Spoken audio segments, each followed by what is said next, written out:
हिदायत, कहा मुल्क के लिए हम सबको इत्तेहाद करना होगा।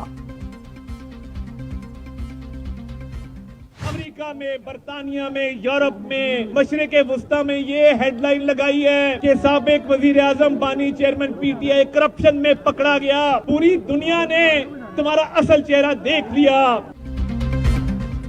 बानी पीटीआई का असल चेहरा पूरी कौम ने देख लिया। अब तुम आउट हो चुके। विफाकी वजीर इत्तलात अता तारड़ की गुफ्तगू, कहा अब जो मर्जी कार्ड ले आओ, तुम पर मोहर लग चुकी। तुम एक सर्टिफाइड डाकू हो। ये मुल्क तरक्की करेगा और अवाम खुशहाल होंगे। पाकिस्तान की तारीख का सबसे बड़ा डाका 190 मिलियन पाउंड का था। अपनी करप्शन को छुपाने के लिए अब मजहब का इस्तेमाल कर रहे हैं।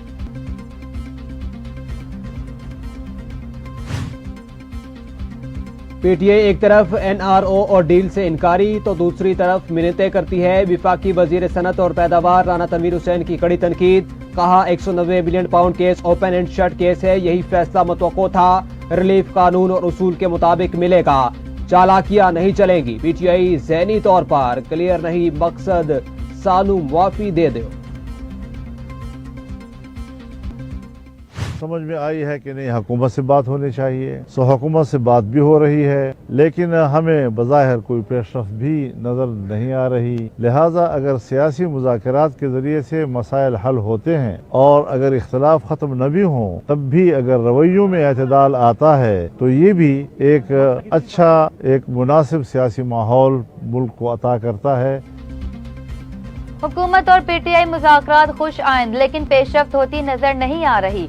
तहरीक इंसाफ में हर एक का अपना बयानिया है। सरबराह जेयूआई मौलाना फजलुर रहमान की मर्दान में गुफ्तगू, खुर्रम में ऑपरेशन के बजाय जिरगे के जरिए मसाइल हल करने का मुतालबा।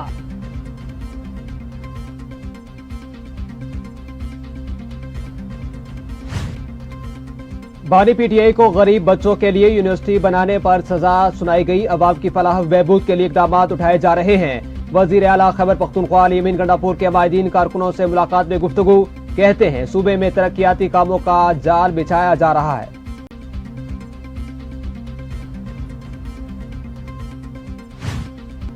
बानी पीटीआई को फलाही मंसूबे पर सजा दी गई। शरीफ खानदान की तरह पैसा बाहर मुंतकिल करने पर सजा नहीं हुई। बैरिस्टर सैफ ने कहा अलकादिर केस में पैसा बैरून मुल्क नहीं गया, पाकिस्तान आया। सजा पर खुशियां मनाने वाले जल्द पछताएंगे। मरियम नवाज को बानी के मंसूबे अपने नाम करने की आदत है।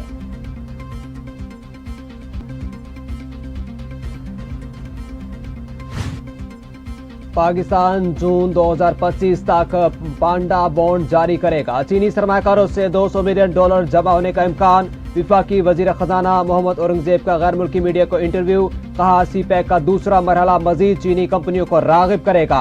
हांगकांग के साथ मालियाती ताउन बढ़ाने के लिए पुरअज़्म है।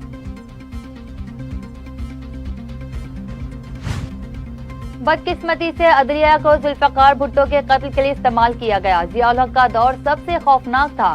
सुप्रीम कोर्ट के जज जस्टिस अतर मिनुल्लाह का जानवरों के हकूक और माहौलियात कॉन्फ्रेंस से खिताब, कहा सुप्रीम कोर्ट ने माना मुंतखब वजीर आजम भुट्टो को ओहदे से हटाकर कत्ल किया गया। लोगों को तशद्दुद का निशाना बनाया जाता था।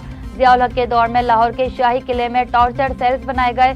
बहुत से बुनियादी हकूक पर इस्लामाबाद हाईकोर्ट की जजमेंट मिलेंगी। पाकिस्तान में ताकत के जोर पर इक्तदार पर कब्जा किया जाता रहा।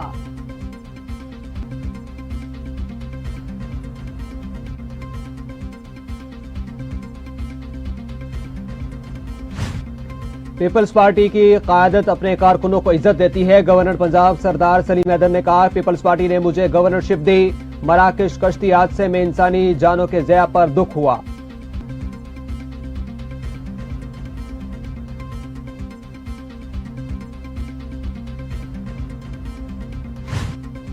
वजीर आला पंजाब का सड़कों की तामीर और मुरम्मत माली साल के आखिर तक मुकम्मल करने का हुक्म। वजीर आला मरियम नवाज की जेर सदारत खुसूसी इजलास, सूबे भर में जारी सड़कों और हेल्थ के डेवलपमेंट प्रोजेक्ट का जायजा, तरक्याती मंसूबों के बारे में वजीर आला को तफसीली ब्रीफिंग।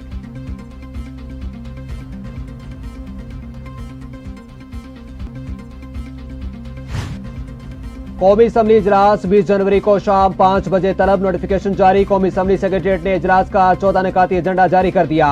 पाकिस्तान शहरियत तरमीमी बिल और पाकिस्तान मिसाली मुहाफिजीन तरमीमी बिल 2024 पेश होगा।